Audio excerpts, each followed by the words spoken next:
ଭଗବାନଙ୍କର କୃପା କଟାକ୍ଷ ଲାଗି 8 ଗୋଟି ମର୍ତ୍ତ୍ୟ ବୈକୁଣ୍ଠ ଭୂମଣ୍ଡଳରେ ଉପସ୍ଥିତ। ତ ସେଇ 8 ଗୋଟି ମର୍ତ୍ତ୍ୟ ବୈକୁଣ୍ଠ କିଏ ନା ଆଦ୍ୟମ୍ ଏତତ୍ ସ୍ୱୟଂ ବ୍ୟକ୍ତମ୍ ବିମାନମ୍ ରଙ୍ଗ ସଂଜ୍ଞକମ୍ ଶ୍ରୀକୃଷ୍ଣମ୍ ଭେଙ୍କଟାଦ୍ରି ଶାଳଗ୍ରାମମ୍ च ନୈମିଷ୍ୟମ୍ स्तुताद्रिं पुष्करं चैव नर नारायण श्रमम् अष्टमे मृतैः हस्यन्ति स्वयं व्यक्ता महितले। 8 ଗୋଟି ମର୍ତ୍ତ୍ୟ ବୈକୁଣ୍ଠରୁ 4 ଗୋଟି ଉତ୍ତର ଭାରତରେ 4 ଗୋଟି ଦକ୍ଷିଣ ଭାରତରେ। ଦକ୍ଷିଣ ଭାରତରେ ଯେଉଁ 4 ଗୋଟି ମର୍ତ୍ତ୍ୟ ବୈକୁଣ୍ଠ ରହିଛି ସେମାନେ ହେଉଛନ୍ତି ଶ୍ରୀ ରଙ୍ଗମ୍ ରଙ୍ଗନାଥ ସ୍ୱାମୀ, ଶ୍ରୀ କୃଷ୍ଣମ୍ କୃଷ୍ଣ ସ୍ୱାମୀ, ଶ୍ରୀ ଭେଙ୍କଟାଦ୍ରି ଭେଙ୍କଟେଶ ଏବଂ ତୋତାଦ୍ରି।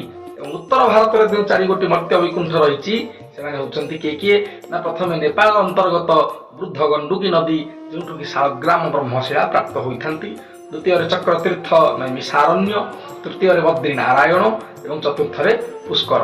ଏହି 8 ଗୋଟି ହେଉଛନ୍ତି ଅଷ୍ଟବୈକୁଣ୍ଠ, ଯାହାକି ଭୂପୃଷ୍ଠରେ ଉପଲବ୍ଧ, ଯେଉଁଠିକି ଗଲେ ବୈକୁଣ୍ଠ ପ୍ରାପ୍ତିର ଯେଉଁ ସୁଖ ଶାନ୍ତି ତାହା ଆପଣଙ୍କୁ ପ୍ରାପ୍ତ ହେବ। ଜୟ ସୀତାରାମ।